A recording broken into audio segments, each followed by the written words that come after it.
My name is P2k the Diddy, and this is the man behind the music. My love and a woman too. I'm caught up in the middle. I'm stuck between the two. I'm so confused right now. I don't know what to do. I got a wife I love, yeah, and a woman too. I'm caught up in the middle. I'm stuck between the two. I'm just in love right now. I don't know what to do. I love my wife and my girlfriend too. We both been together. I grew up in a little small town called Gloucester, Louisiana. Real small town, real family orientated, and it wasn't a big population or nothing like that, but we was family. The majority of people in the neighborhood were relatives, so I didn't have a whole lot to do.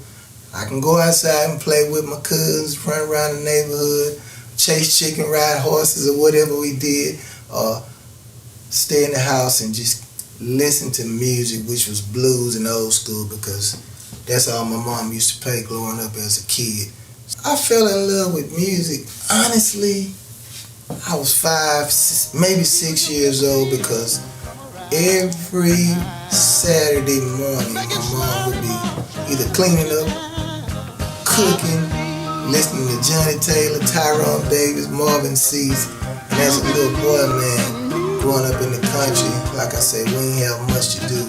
So if I went outside playing, I was up under my mother, because yeah, I'm a mama's boy, and we was listening to that good old blues. I started playing musical instruments around 11 years old. Every Christmas, my mom would buy me a musical instrument. First, I think I got the guitar first, because that was my first love. I fell in love with the guitar. It was just something about the sound of a guitar. And then the next instrument was the drums, and then after that, she bought me a keyboard. So I immediately fell in love with just music, the whole process of the sound of music. And I started DJing when I was around 15, maybe 16 years old. Being a country boy, immediately falling in love with music and always listening to my mom play blues, I decided I wanted to be a DJ. And back then there wasn't no CDs, there wasn't all this fancy stuff that they got now. Computers wasn't around, so we had cassette tapes and records. Man, I had so much going on being a DJ, learning the process of playing instruments. My mom also was an entrepreneur. She had a beauty shop right in front of the house, and she was a beautician as well. So I decided to start cutting hair, man. I started cutting hair out my room, and my mom said one day, maybe I should go to barber school, because we had all the little boys from high school coming over here after school trying to get a haircut, and I can do all the fancy haircuts back then. So I decided to take that a little steps further, and I went to barber school and started cutting hair. Between cutting hair, DJing, and learning to play instruments, man, I saved up enough money to buy my very first house. I was so excited. My mom, my whole family knew nothing about what I had going on. I went out and got me a realtor. Keep in mind, I graduated at 17. So at 18, I was in the process getting my first house. I came home. I had the keys. I was shaking the keys. My mom said, "What them keys for?" I said, "Mama bought me a house." So she immediately hugged me and said, "I'm proud of you, son." So I got my first house. I was DJing a gig, man, and actually this was a very important gig to me, because it was a high school prom, and the high school was the high school that I graduated from. And I was DJing this party. Everybody was looking good. Everybody was having a good time, and my phone just kept ringing. And normally I ignore a phone call when I'm DJing, because I don't want nobody to interrupt my groove. Us DJs, we got a groove we be in when we DJing. So something told me to just look at the phone. I didn't answer it, and I seen a text message that said, come home and hurry because your house is on fire. I knew it wasn't gonna be good then. So I dropped everything, rushed home. By the time I got home, my house was up in flames and I had lost everything. I lost everything. I lost all my clothes. I lost some of my DJ equipment. I lost some of my music that I was preparing for the studio. It just took everything out of me, and honestly I felt like giving up. So I took a year off because I wanted to get back mentally ready to get back in the game. So I got mentally ready, got back pumped up, I got motivated, I got me some new equipment. God blessed me with another house. So I got my first gig DJing in a club, and I never forget. It was a nightclub that was real popular in my area called Club Maples. And I came in there one night, I had a friend in there DJing, and he gave me the microphone, and by the end of the night, the owner was offering me a job. So I started there, man, and I stayed there for about 5 years for the length of that club, and I just moved on, man. It's been a great ride ever since. From the Brick House to Pat and Jerry's to every major club that's in Shreveport, Louisiana, I've had the opportunity of being one of the great DJs there. DJing at all these popular clubs, man, all through the years, I messed around and built a name for myself, P2k dadiddy. So I wanted to do something different, man, because we had a lot of party promoters in my area. We had a lot of people that would always bring concerts to town, but there was nobody to promote them. So I came up with the bright idea to start a street team. And I did just that. I created a street team called the Jump Out Boys. And our job was to make sure whatever was going on in the city, it get promoted. So, man, started off with 3 members. Before you know it, we have 12. Then we had another 3 ads, so we ended up with, at the end of the day, 15 members. And I did that for about 5 years. Now, where I want to take this Southern Soul music and where I want to take my career, my goals, and my dreams are to take it to the next level. And what I mean by next level, I am in the process, and I'm going to take my genre of music, which is soul music, to mainstream. Maybe 2, it may take 3 years from now, but Southern Soul will definitely be mainstream in the music. 2-3 years from now, we'll have our own category on the BET Awards. I've been singing all my life, off and on, you know. Of course, I was singing in church because my mom was a gospel singer and she was in the choir. And being from a gospel-orientated family, you know, I always had the niche to be a singer as well because it ran in the family. My sister sung, and you know, my whole family was musically inclined. So, man, it took all these years for me to take music seriously. So in 2018, I had grown all up and become the man I am, and I decided to take this music thing seriously, and I dropped my first record, which is called Boom Boom Room. The Boom Boom Room concept came from me traveling all over, from concerts to events, looking for an after-hour spot. So no matter how or where we went after the club, we always wanted to go to the after-hour spot. So when I was growing up in my area, the after-hour spot was called a Hole in the Wall.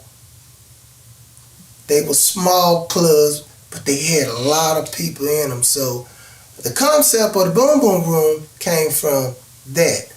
Because in every town, there's always an after-hour spot known as the Hole in the Wall. But I call it the Boom Boom Room because that's the 2020 vision that I have for it. Because my thing is already made. I got my clothes laid out. And my girl do too. We got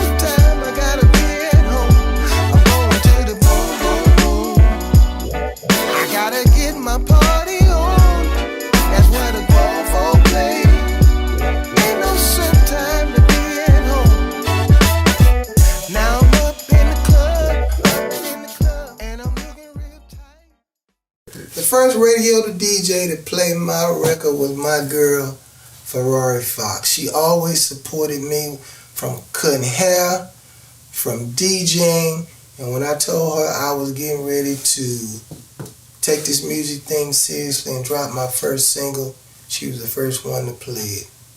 I never forget, I was riding with a friend of mine. We was on our way to a gig and I heard boom, boom, boom over the radio. And I really can't sit here and explain how I felt, but I just know my whole body went numb. And once it really dawned on me that was my record that was on the radio, I started to dissect the record to make sure everything sounded right, make sure the mix and master was there. I just wanted to just be perfect, and I wanted to sound good on the radio. Cat Daddy was a real good friend of mine. He was a very, very popular DJ from my area, Shreveport. Unfortunately, we lost Cat Daddy. It hurt me real bad because he would always inspire me that I need to take music seriously, because he said I had a voice, so that hurt me so bad. We had a great relationship. All the stars would come in town for the blues shows. I'd always take them to Cat Daddy's old school cafe, and we'd go there and eat because he had a real popular restaurant right in the Shreveport Moortown area. So Cat Daddy, we had a great relationship. After Cat Daddy passed, man, it really triggered me to start back DJing. And I always wanted to be on the radio. So the opportunity came that the radio wanted me to fill his spot from 6 to 9 on this popular radio station we have here, KDKS 102.1. So I went and I auditioned for the spot. The program director loved me. You know, the job was mine. I just had to accept it. So everything went well with that. I always pray about everything that I try to endeavor in. So I prayed about it. And about 3 weeks after that, I found out they gave the job to somebody else. I know that everything happened for a reason, so when I found out they gave the job to somebody else, God had already showed me that I was going to be on the radio. So he allowed me to take my first single, and within 3 months' time, I was on 36 radio stations. So that was my confirmation that I was going to be on the radio, but not as a DJ. So that's how that transpired. After I dropped Boom Boom Room, I started immediately working on the album because I got this hot record out, and all my friends was inspiring me to go ahead and do the album. I got Sir Charles Jones on the album. He's been a friend of mine for over 20 years. I got Phil Hollywood on the album. I got L.J. Eccles on the album. I got Nathaniel Kimball on the album. I got a great bunch of pioneers who've been in the music game for a long time. So I collabed with all these guys and got these guys to be a part of my album. And DJ Trucker is a real good friend of mine. I met Trucker about 2.5 years ago, and he was a real special DJ that was really blowing up over social media. And we instantly hit it off. We became real good friends. So one day I called him. I said, Truck, I got an idea. I got something I want to do, man. It's going to help both our careers. So a couple days later, I sent him over this record called Trucker Hustle. And it's a line dance. And the record basically is talking about DJ Trucker and the things he do as his DJ career expand. And man, that record took off, and it's been going ever since. Just Another Day is a record that got inspired on the road, on the way from Mississippi.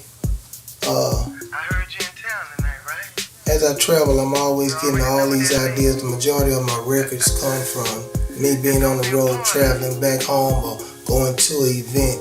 Just Another Day was inspired because every weekend I'm on the road, I'm headed to another event, I'm headed to another state. So Just Another Day is a a record that talks about me traveling to a different city every other weekend. It's just another day. Of course, we're on the highway, and the majority of times when I'm headed to an event, if me and Trucker got an event in the same city, we always connect, and 90% of the time it's the same event. So when I came up with the record hook say Trucker's in town, so you know it's gonna be a party, because Trucker is a very, very popular DJ, and he has a big draw in the Southern Soul music industry. I've been in the music industry professionally since 2018. I have won 5 awards. He's going to be performing tonight, and he is nominated for a couple of awards. How does it feel? Because again, P2k was just here last year. You just came in, kind of. I've won a ZBT award. I've won a TSA award. I've won a Daddy Be Nice award. I've won the Blues Critic Award twice. So right now I have great accolades, and I got 5 awards. And I'm just blessed. I thank God for the platform that He has given me. I see Southern Soul being real big in the music industry, because it reminds me of when rap first started out. People think it wasn't going to be here to stay. Now rap music is one of the biggest genres of music it is. And I feel that same way about Southern Soul. So I'm going to continue to put God first. Make sure I stay prayed up. You can always follow me on Facebook at P2k dadiddy, Twitter P2k dadiddy, and Instagram P2k dadiddy. I'm P2k, and I'm the man behind the music.